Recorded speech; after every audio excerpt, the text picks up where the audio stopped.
It's official podcast time. Once upon a podcast. What's up, you guys? Random Soul with Donovan Lindsay. Welcome back. We are here with the co-host Joshua Claudio. What's up? We're here tonight outside at a bar. Lazy Dog. Come check it out. Lazy Dog's cool. We are here with a band called Hunter Black. I was going to say Nathan Black. Thanks for having us, dude. Yeah. So how's you guys' day going so far? I woke up and I found out that my car had been on fire overnight. Oh, you were talking about your car. But pretty good, you know? I don't know. I can't speak for these fellows, but I'm very happy to be here. Yeah, it's been good. Yeah. I woke up at like 2:30 in the afternoon. So, you know, it's still morning for me right now. Hell yeah. Hell yeah. Nice. Well, shit, let's get right down into it, guys. Let's go around. We'll start with my bro here. Go ahead and introduce yourself. Let us know what you do in the band.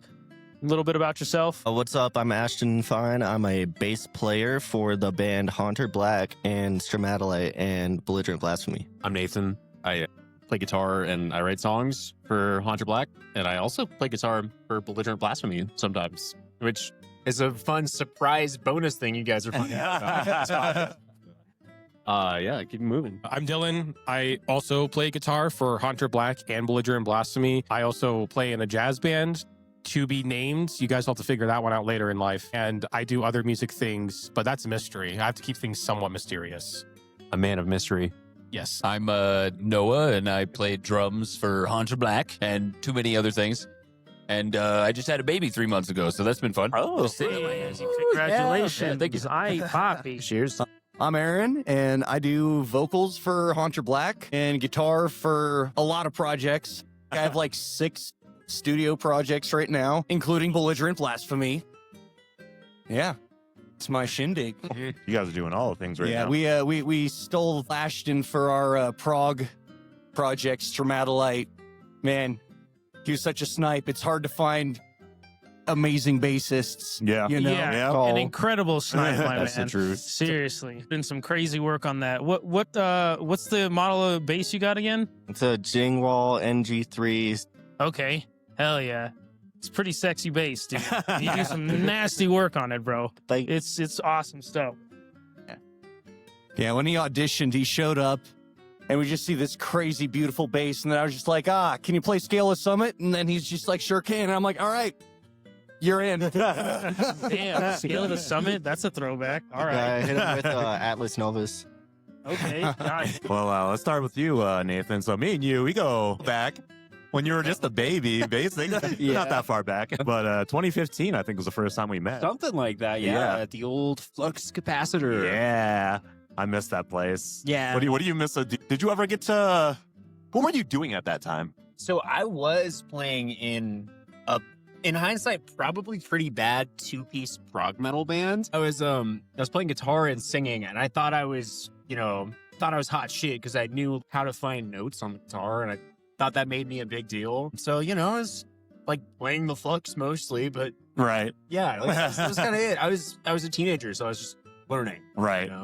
Yeah. Hey, how old were you back in 2015? In 2015, I would have been 16 years old. Really? What were you doing at the floor? What were your parents letting you do at the floor? Dude, I think they, and, big ups to them, love them. They tried their best. I think by 15, 16, they're like, fuck it, this kid is going to do what he's going to do, and we cannot stop him. We can only try and mitigate risk. Yep. Love them. Love you, Mom. You're not going to listen to this, but I love you. Yeah.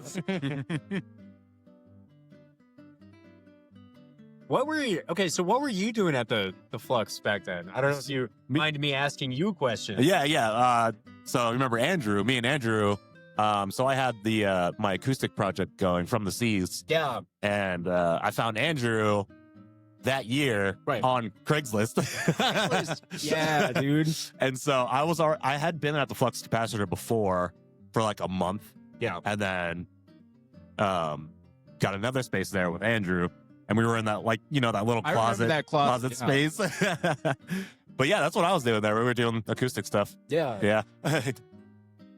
So you've been in quite a few projects since then. Like, what led you up to this specific lineup, my man? Give us a little history on that. So it's kind of a long story, right? I had a personal falling out with like when I was a teenager, personal falling out with the drummer from that project. He just like, honestly, whatever. Not gonna get into it. But I, after leaving that, I kind of just put all of my eggs into the basket of like, all right, well, I'm gonna keep working on writing. I'm gonna keep working on learning how to produce. Just kind of see what happens. So, kept pushing for that. I actually grew up with these two guys, and after that, I started playing bass for the project that Ashton now plays bass for, called Stromatolite. A little bit about us: we were all like massive fucking prog nerds growing up, so we were all like, dude, like the Contortionists and fucking Animals as leaders, man, it's the craziest shit. And it kind of is. They are. Yeah. They are. And I remember like Aaron was looking for a bass player for his instrumental band. It was called Goat Cheese Soup at the time, which was It amazing. sure was. Wait, Yeah, and this did you see us? Yeah. Yeah. No freaking way, man. That band is What a was new it? iteration. Was it like I at, don't remember. yeah, we played a lot at Peak 31. But yeah, so they kind of took me in. I was playing bass for them. We were just playing some random shows and stuff. I ended up in another band called Acedia for a little bit, just filling in on guitar before they broke up. I ended up very briefly working with Letters to the Living before they broke up. Nice. Like, but that was doomed to fail. You know, they kind of realized like after Austin's passing, like this isn't gonna work. Can't continue. Yeah. So after that, I was just like, all right, I'm just going to do it myself. I'm going to write all these songs. That was like 2021.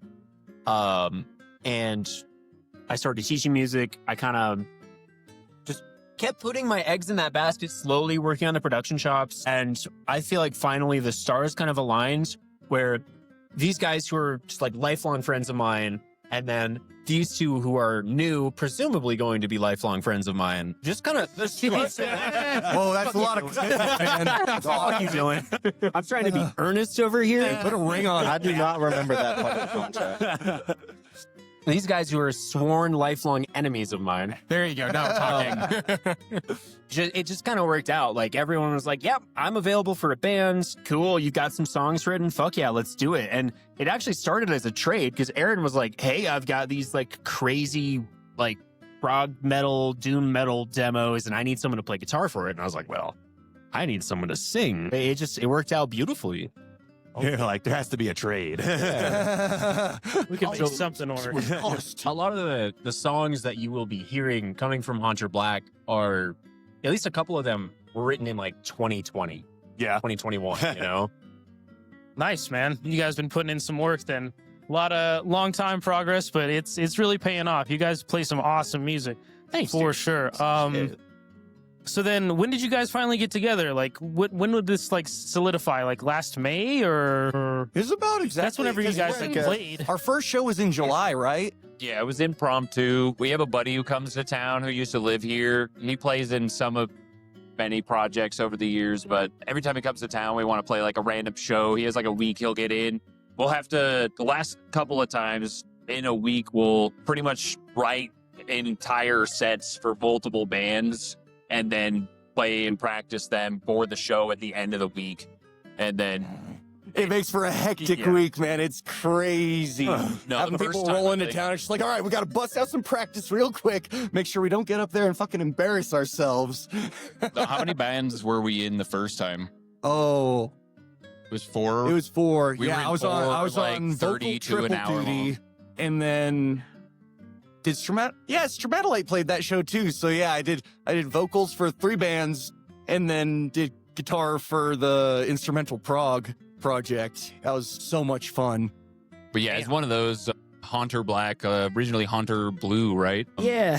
Yeah, you wanted more people to play a show with us, and it was all homies usually like, oh, quick, we need friends who want to just like throw this crazy party show. So we had him do a set, and eventually, yeah, he needed people to like kind of play more and more, filling in spots. Just became its own thing. Yeah, Hunter Black in particular, it started from at least for me, from a very egotistical place where I was like, well, I'm going to write these fucking songs and I'm going to be the boss and everyone's just going to be like a hired gun. And then I realized that was fucking stupid and that these guys are way too fucking talented to just like be bossed around. Be locked in. Yeah. So like our first couple shows were like very much like it's Nathan's vision, but then I was like, okay, I'm taking stupid pills right now, and like I gotta get these guys to have some skin in the game and to like add that creative input, which has been great. It's been really fucking cool. Hell yeah, very awesome. So, gonna be honest, I don't know if I had caught you guys any times before, but the first time I remember catching you guys was Glizzfest. So I remember whenever we played with you guys, right after that ended, you guys had a double header going on. Yeah. As soon as your guys' set ended, you had to pack up and go to another show. So Dylan, Ashton, what was the energy like that? How was that? Pretty chaotic? How was that night packing up and immediately heading to another one? It was really chaotic. So fun fact, used to play bass for Hunter Black. Yeah. And I've been demoted to another guitar. Yeah. But no, that day, it was like a little chaotic just in terms of like, with Glizzfest, that was probably the easiest part of the entire day. I mean, granted, it was like 100 degrees in that warehouse and it was like awful to play in there because it was so hot. But it was really easy because like by the time we kind of played, it's like, cool, like we'll just kind of pack and, head out. The second show that we played was kind of like this house, kind of like farm party thing. That was more chaotic because Nathan over here and kind of honorary. Did you say farm party? Yeah. So It was burns and breakdowns, baby. yeah, so it was still a fun time, but Nathan and kind of our secret weapon sound guy that occasionally appears, I'll name drop him, Trenton. He's sweet. We love him. He's really good. It's our boy. But yeah, it was Nathan and Trenton kind of running sound for that show. So the farm show was much more chaotic because since they were running the sound, like we had to show up there with everything and get everything all set up. So we kind of had to like hustle and muscle out of Glizzfest and say, hey, we got to go do this thing and kind of run the show. And Nathan was kind of being the show promoter in the sense, like he got all the bands on the bill. He was kind of running audio, making sure it all went smoothly. And so it was kind of a hectic kind of afternoon. Once the band started playing, it got a little bit nicer. It did rain on us. We were outside. So that was a little bit unfortunate, but wasn't anything too crazy, fortunately. But yeah, it was like just a little hectic at a little bit of it, but otherwise it was pretty okay. It was fine. So It's funny that you guys did that because the year before that, we did the same thing, but we played house show first and then went to Glizzfest. But I was doing the sound at the house show and then left. nice. It's a good time. I am very much looking forward to Glizzfest this year. Thank you for inviting us on that. Yeah, you guys don't have to run away this time. Heck yeah. No, I was double booking that shit. Yeah. I wanted to hang out at Glizzfest. I wanted a man. fucking hot dog. Yeah. I wanted a fucking hot dog. None of us got I didn't get time for a hot dog by the time they fucking. All I got was a freaking mic and a bun. Yeah. Mustard in your mic. Some mustard in my mic. Hey, that's closer than the rest of us, okay? So be grateful. Yeah. At least I had that and a bunch of whiskey. I mean, I don't know what you guys did. I was able to get a hot dog, but also, I also too, like, I kind of ran away from responsibilities. I'm just like, I just play bass for this band. No one gives a shit. I just can't eat Bases before. don't count. I can't eat before I play like too early, or I feel like I'm just gonna. Oh, dude, I especially can't. I'll be burping Yeah. into that mic all Well, night. yeah. Well, yeah, and I live up to the MO of like being a greasy bass player.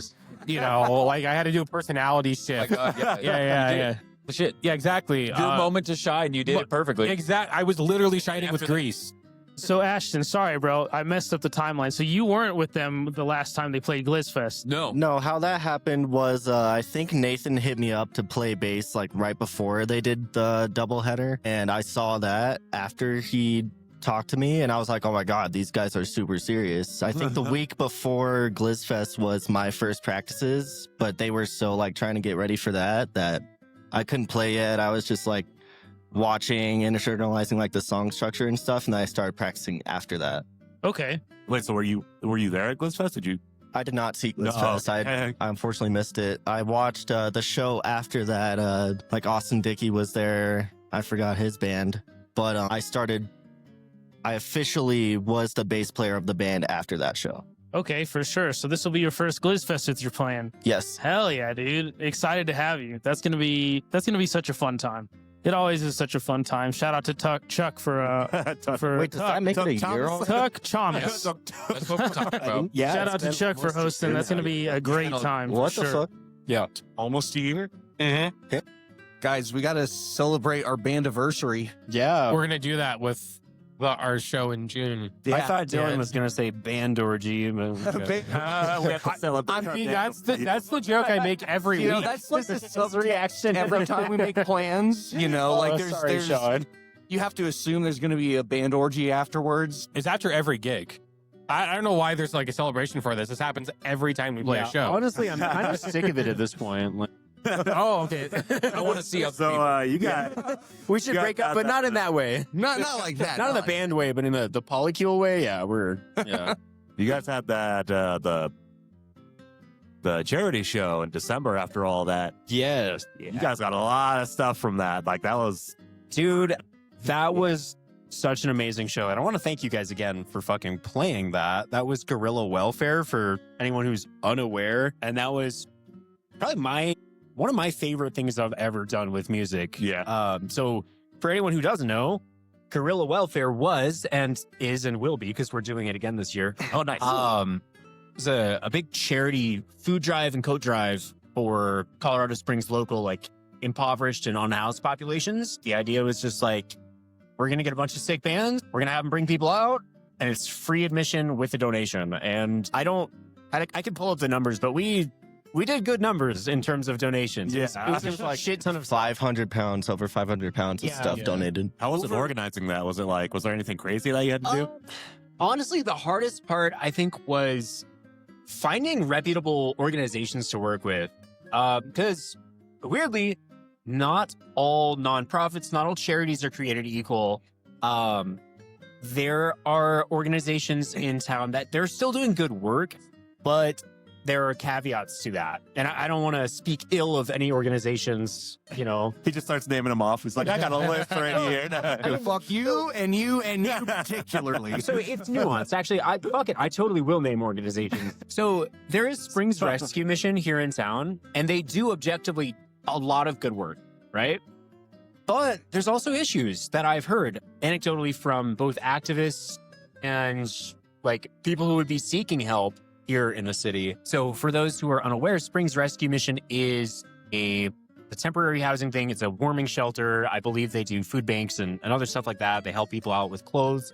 And a lot of that is genuinely really good work. They have a work program where people who are staying in the shelter can, go and work to try and get this certification to show like, hey, like I actually went through this recovery program. I went through this housing program. I'm ready to go work, which is a great program. And I don't mean to bash it, but I have heard that it is still religious though. So part of that work program, and I could be wrong here. And if anyone listening to this knows better than I do, please reach out. Tell me I'm full of shit. But I was made aware that that program also requires people to go to church, like to go to a Christian church in order to go through this work program and receive the housing and those benefits. And to me, that doesn't sit right because recovery and housing and work certifications, being able to get on your feet should apply to everyone, Yeah. regardless of whether you're interested in being Christian or not. So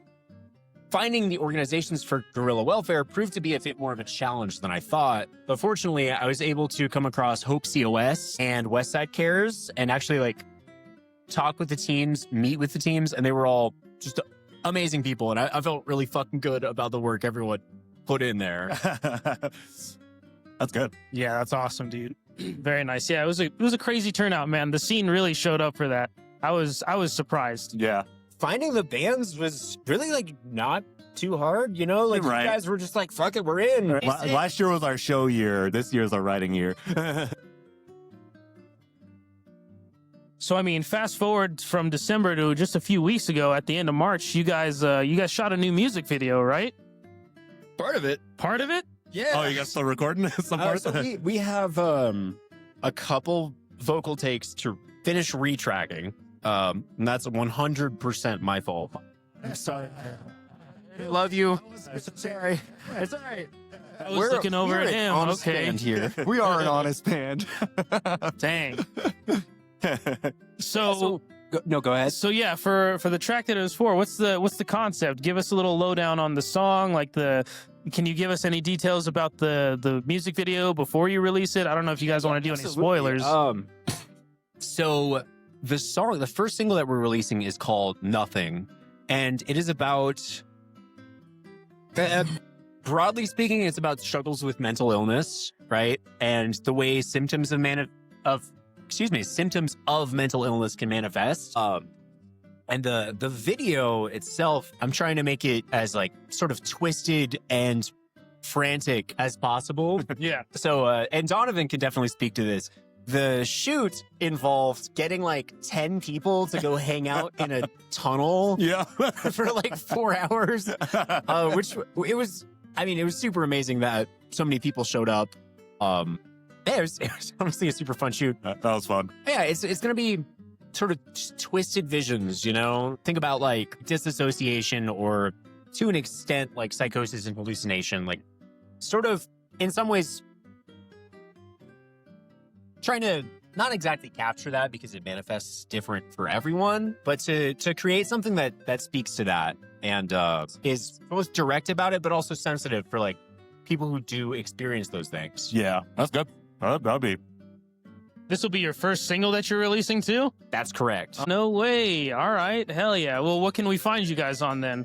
It's gonna be on everything. Right now, we're really only active on Instagram, right? Yeah. Because we did everything all out of order, right? We started by playing a shit ton of shows and having zero time to record and produce and get our ducks in a row. And this is the year where we're getting together and we're doing the thing. Okay. I mean, I think we did the same thing. It was like a year later that we actually recorded Polarity. Right. That was our first single. Banger, by the way. Yeah. So yeah, kind of backwards. You guys played a lot of shows. Was a little bit iffy on the Instagram stuff, but I see you guys have been posting a lot recently. You guys have finally been getting on that, so that's awesome. And then when do you think this single is going to be coming out? As soon as possible. TM. Yeah, so fun fact, Inside Hunter Black, we originally wanted this to come out in November last year. The clock is ticking. takes, but as it turns out, we were just getting takes for a very shiny demo. It's true. Yeah. It's true. And Aaron has the patience and the vocals of a saint. And the S. And the ass of a saint. Certified saint ass over here. That's what they call him. Oh, thank you. Yeah. Okay, thank you. Appreciate the service. Always tip your bartenders. Lazy Dog, thank you guys for letting us be out here tonight. Yeah. Nice little setting. Nice chill fireplace. yeah. It's a beautiful night. Beautiful summer night. Thank God it's warming up. I know. Mhm. I was hoping tonight was going to be warm. Yeah. Right, yeah. You chose the one warm day out of the week. Right, so yeah. we'll take it. Not got hot as hell like way earlier.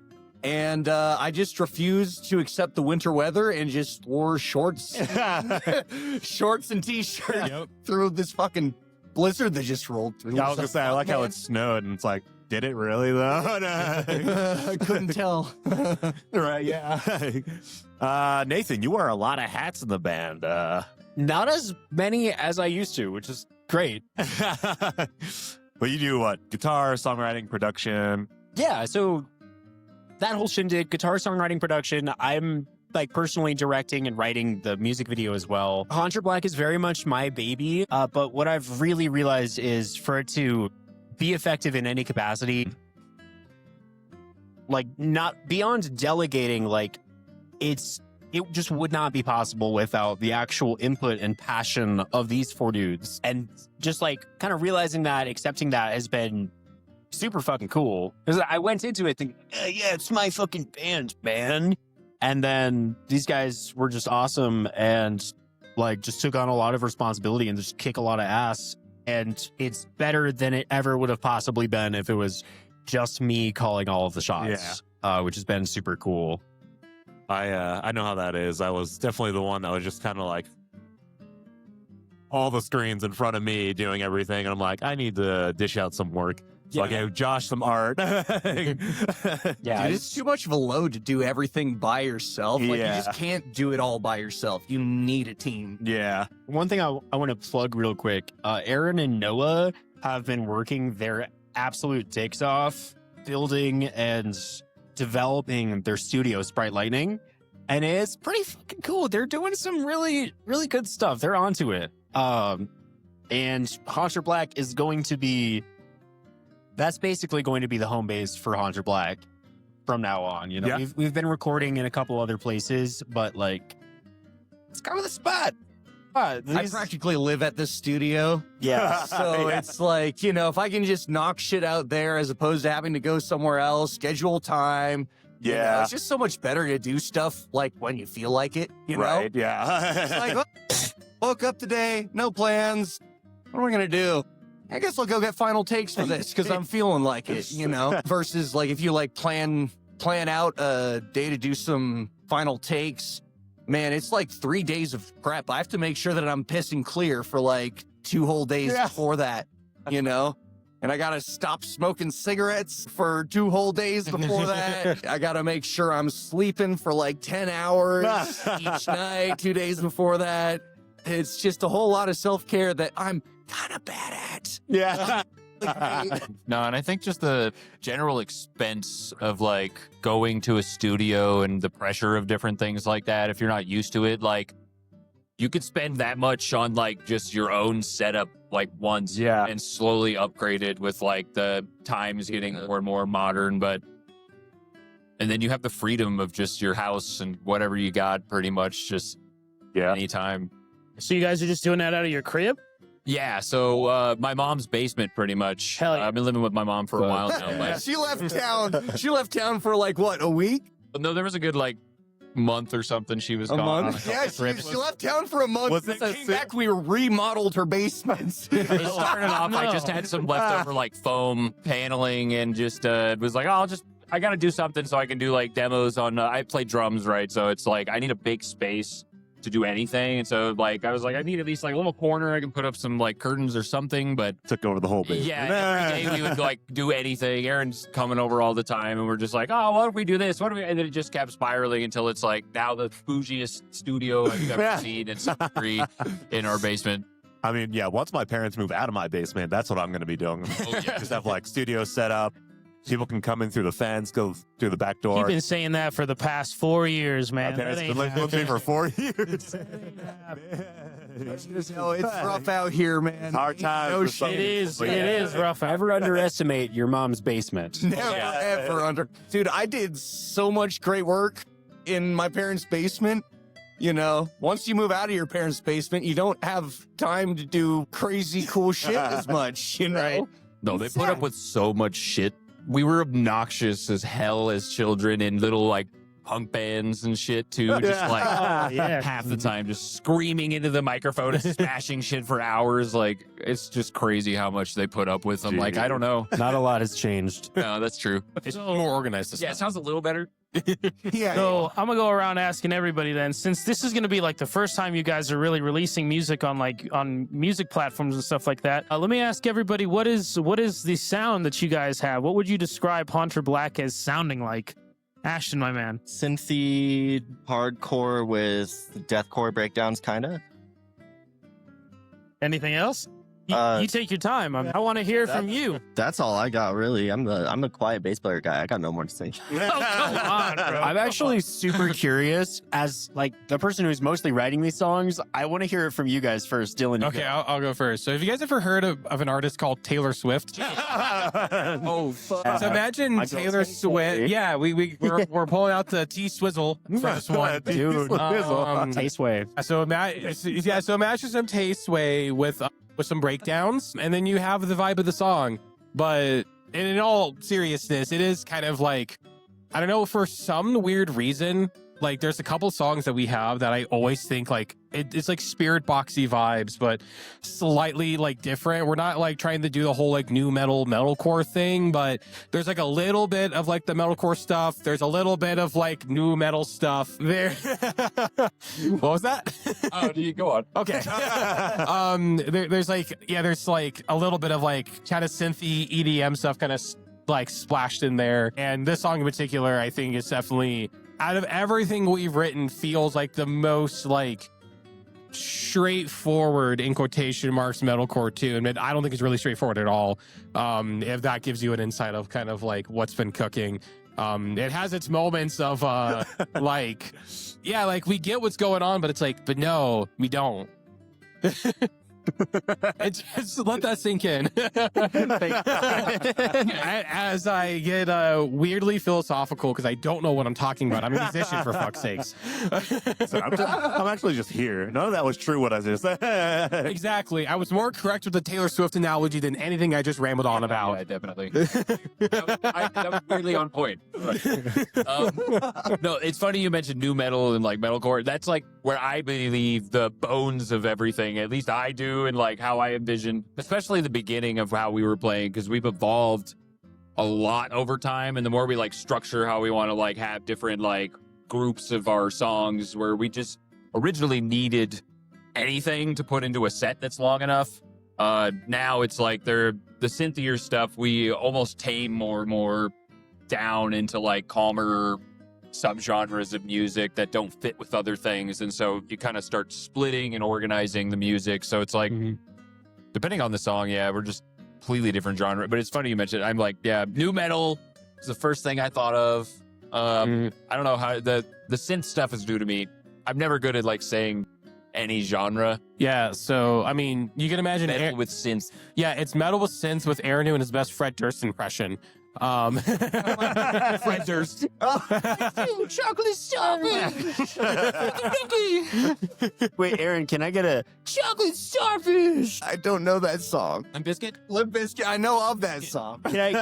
Aaron doesn't listen to Limp Bizkit. You heard it here. Whoa, no. Whoa.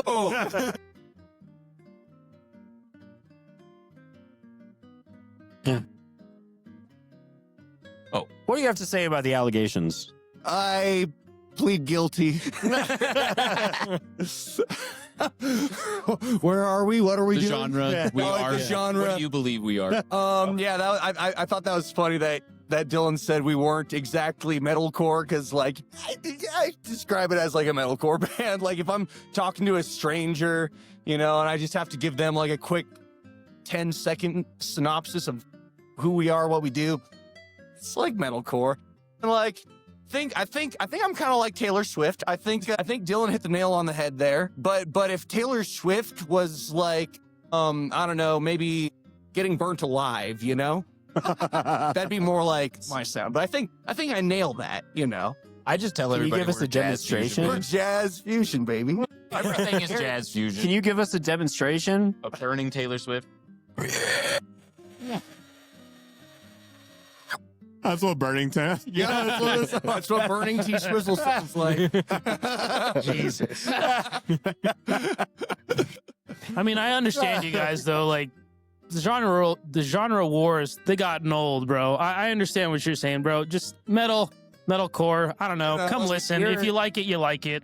What do words even mean? Seriously. After hearing everyone's perspective on it, I think we can all just agree that we're a little bit rap and a little bit country. Oh, okay. Yeah.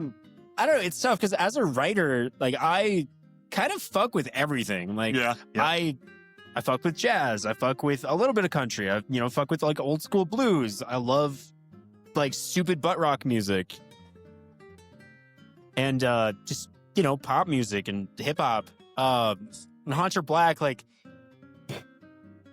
it does go all over the place. We do have moments of hardcore. We have moments of metalcore. We have moments of the new metal stuff. Moments that are like industrial and more like crabcore stuff. It's all over the place. That's kind of what I would describe you as, like more industrial, not only industrial metal, but like industrial progressive type shit. Yeah. And this is something that you guys are about to dive into before Glizzfest. You guys are going to add a little bit of EDM. So I don't know if we are actually okay to talk about the reason for that. Okay. I am not sure. We could call someone and ask real quick. I can talk about that show. I think we can Skrillex fans here, and that explains about 95% of everything. I actually do unironically fuck with Skrillex. Like those last couple releases with like Peekaboo and stuff, those are actual bangers. Yeah. Well, I guess you don't have to talk about like the show, but like, what are you guys planning on like doing for your sound? So, well, we have to finish nothing. We have to finish basically all of the songs that Nathan wrote in 2020, right? What did I miss? Nothing. Don't worry about it. Okay. Don't worry about it. So part of finishing nothing, and probably the reason Aaron's over there hemming and hawing, is we've recorded vocals for this song like 3 times now. Oh, jeez. But we learned a lot, and the real song was the friends we made along the way. True. And hopefully, I will live to see the completion of this song before Aaron strangles me in my sleep. You know, You won't because be I sleeping. deserve it. I 100% deserve it. Oh no, I'm gonna look you in the eye. I make sure you know what's coming. He's gonna be your sleep paralysis demon. You finished the song yet? Yeah, I love that guy. So we're gonna finish up these. We have these sort of 4 core songs that were the initial demos that started Haunter Black. And then from there, I mean, it's constantly shifting a little bit, but we have a little something in the works. It's largely inspired by like acid techno, so it's gonna be kind of weird and squelchy and strange sounding.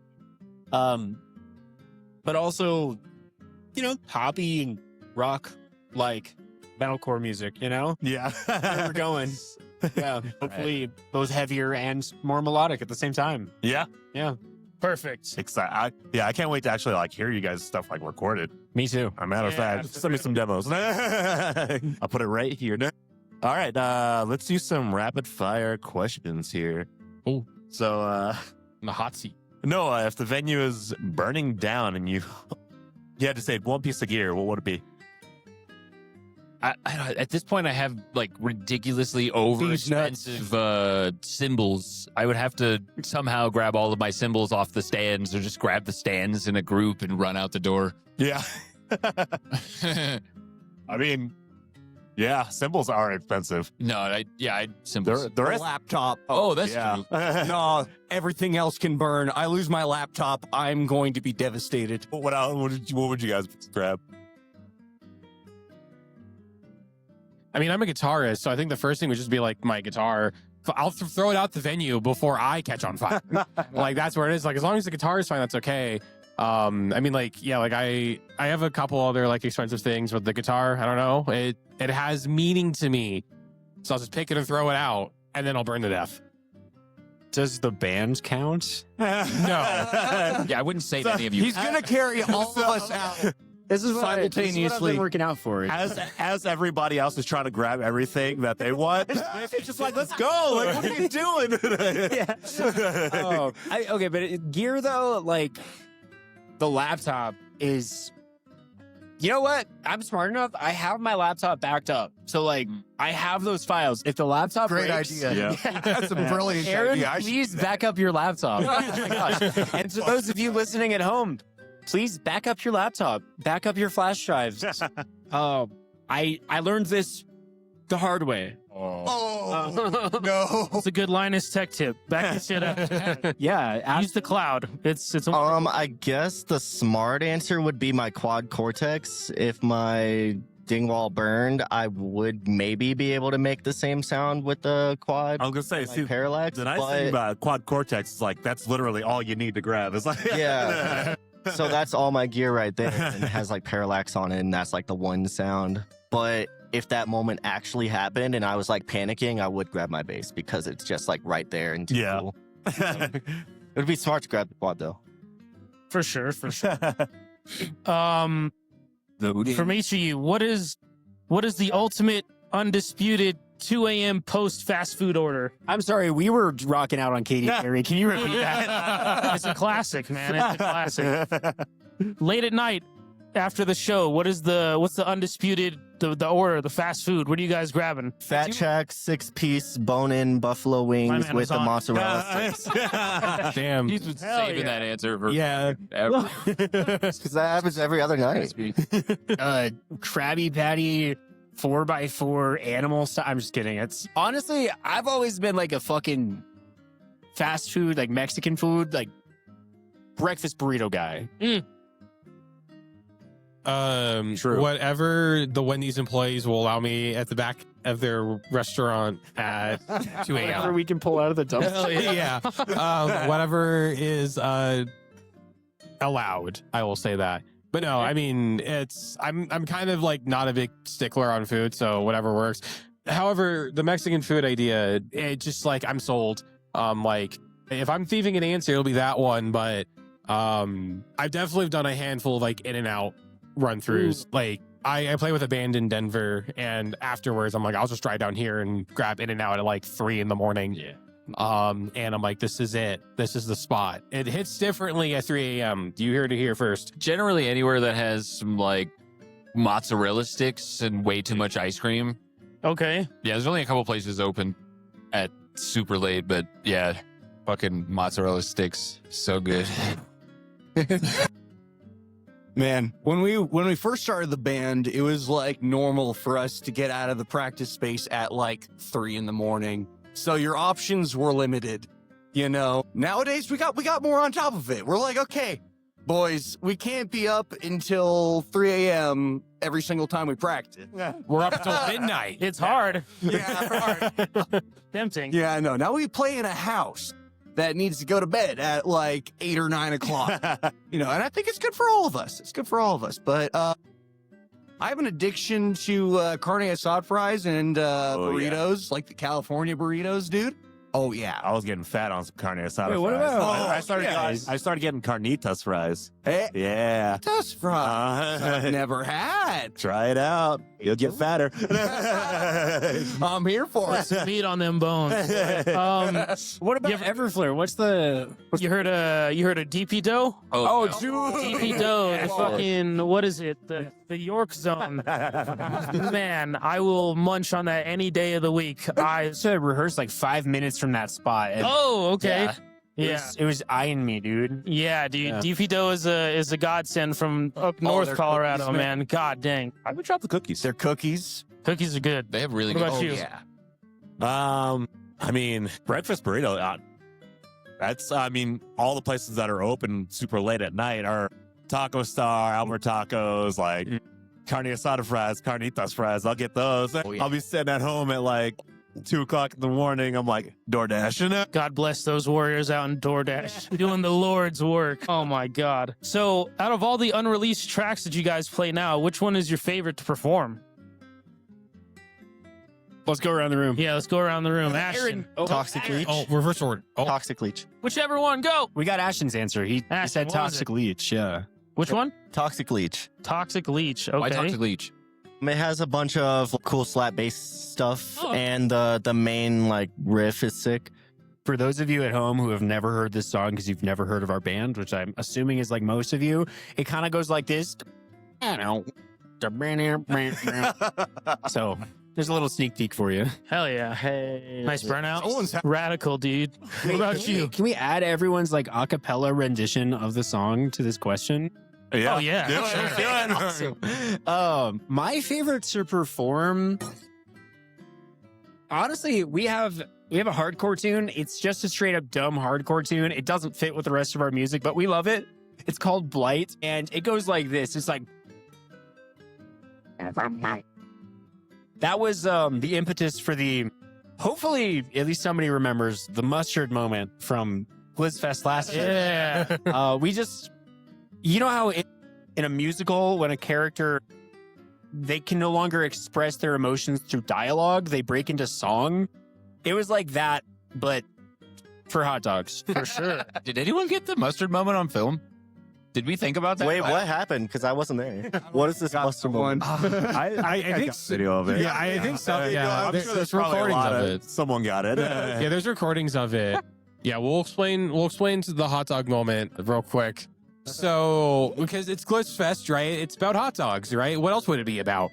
Nothing at all. So anyways, Aaron had the ingenious idea of getting this bottle of mustard and like hot dog buns and putting his microphone in the hot dog buns and then pouring mustard on it during the breakdown of Blight. The mustard microphone. Yeah, the mustard. Heard that story from If you're context ever yet? questioning whose 58 is that sniff it. If it smells like mustard, it's mine. Yeah. Legendary. It was probably one of the best moments this band will ever have.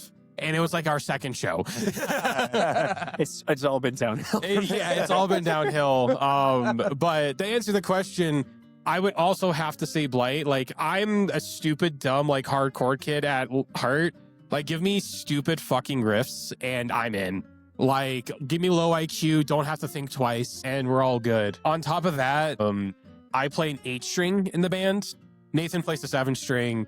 And I am tuned a 4th below Nathan, so it allows me to get that 8-string chugging for some nasty inverted chords that make the song undeniably harder than what it should go, but it goes harder when you just hear that low D just ring out and overpower everyone. It's a little bit inappropriate, like in the context of our set. It is. We're coming from like, here's our like synthed out like metalcore song with like a really melodic chorus, and it's about like big feelings and stuff, and then it's like insert 8-string noises, you know? Yeah. we kept getting asked to play too many hardcore shows, and Wait, can you give us your acapella rendition, please?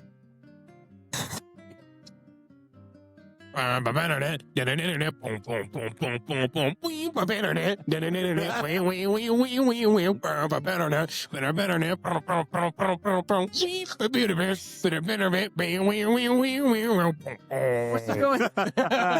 yeah. that's all you get. What So do need to good. do an acapella playthrough? Yeah, one day. Like, we gotta do get that you today. beatboxing. We gotta do that tonight, dude. Just put that on Spotify. Just like Our first release. Would not be the stupidest thing I've recorded and released on the I think internet. this technically will be our first release, this podcast. Oh wow! Yeah. Oh. Well, speaking of that, what's the goal for the rest of the year? When are you guys planning on releasing stuff? What's the next big, besides Glizzfest, what's the next big venues you plan on going to?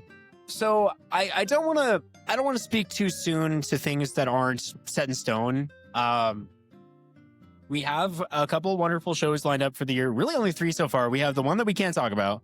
We have Glizzfest, and we have some really The house cool show. house show. The house show, yeah. That's it. We do have we're entertaining some plans for October. We would like to get out of the state, but we have a couple other ducks that we need to get back into a row before we can really make that happen. Yeah. You know? Yeah. But we're fingers crossed, Lord willing, and the creek don't rise. We're hoping that October sees us getting out there a little bit more. Yeah. Yeah. Okay. Yeah. So no releases that you plan on Well, doing this year? No singles or anything? Forgot about that. So we got to start with Nothing. Okay. As in the song Nothing, right? right? Because that puppy is like 95% there. We got to throw on the little cherry on top. We got to cross our T's and dot our I's and then send our baby off into the world, you know? Yeah. And from there, it's really going to look like, what can we realistically get done with the schedule for all of the other projects that we're a part of? Is where Haunter Black is Haunter Black, but it's also basically Aaron's backing band for all of his stuff. So like, we've got a couple irons in the fire. I know Aaron has a couple releases that are not Haunter Black that will also be popping off probably sooner than Haunter Black stuff. I'm hesitant to give the exact date, but like, you know what? We got this. We got this. Belligerent Blasphemy is going to be dropping a single, Loss of Self, on the 1st of next month. Really? Ooh. Yep. Soon. We have a real timeline. Oh yeah. Amazing. Real time. We have a Yeah. real timeline. It's coming out. Stare at it for a long time. It's Yep. nothing left to do but You know, tiny things. We had it like pretty much ready, and then Noah was just like, you know what? It needs sax, and I'm like, fuck you! Why did you say that 3 months ago? Right. Shout out to our friends in Totem Colloquium. Oh yeah. Yeah. Oh, love, yeah. Love all of those Absolutely. folks. Yeah. Nice. We called in Kenrick from Totem Colloquium, and I just knew that he didn't even. We could have called him in blind, like not even sent him the track. He could have just showed up, heard it for the first time, and nailed it. you It was know? everything I could have asked for. When I think of an idea in my head and I'm not good enough to like even talk about it enough to be like, hey, what if you do this thing that I can't describe well? Like he just came in. What if and you did did this, but make it like everything. bongle? Like, without Add some saying bongle anything. to it, you know? I really like when it scrogs, you know? He does. I was just thinking, I could tell you play drums because your hands are like everywhere. Oh, yeah. Completely jittery as a person. I can't sit still. But yeah, to wrap this up, where can everyone find you guys so they don't miss the single, so they don't miss your music video? You can follow us on Instagram. Are you guys gonna have like a link for your like link tree? Do you have a Yeah, link tree? or we're anything? gonna be getting that going. Don't have Right the now- OnlyFans rolling yet. Yeah, Band Yeah, OnlyFans. that's the next one. You can find us on PayPal. I'm just kidding. Hashtag cash out. Straight up, right now, Instagram is the place.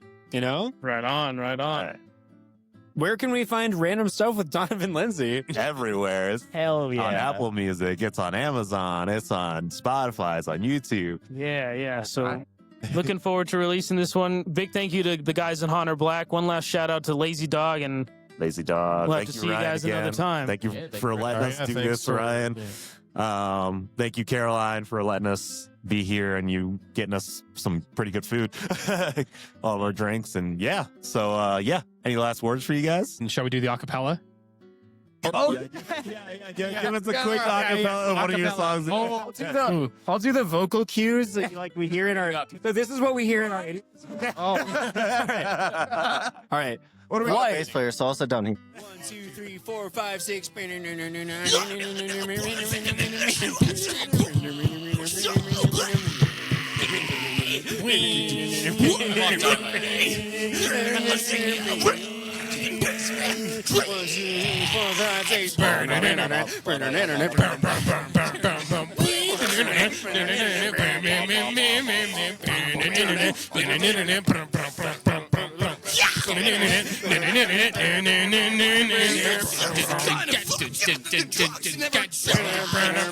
Choke 'em down,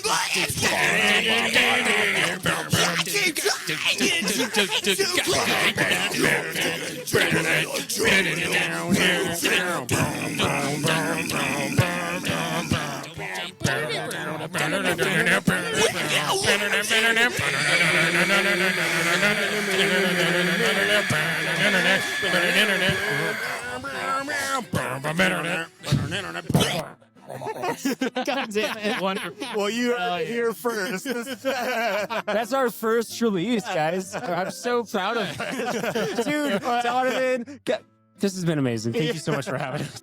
I saw the whole setup and I was like, all of this for little old us? Amazing. I always try and change up the setup. So, well, thank you again, guys, for coming out. Haunter Black, go check him out on Instagram. Nowhere else right now.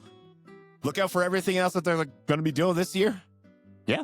So, Looking forward to it, bros. catch you guys later. Random Stuff with Donovan Lindsay. Jeez. Catch you later. Care.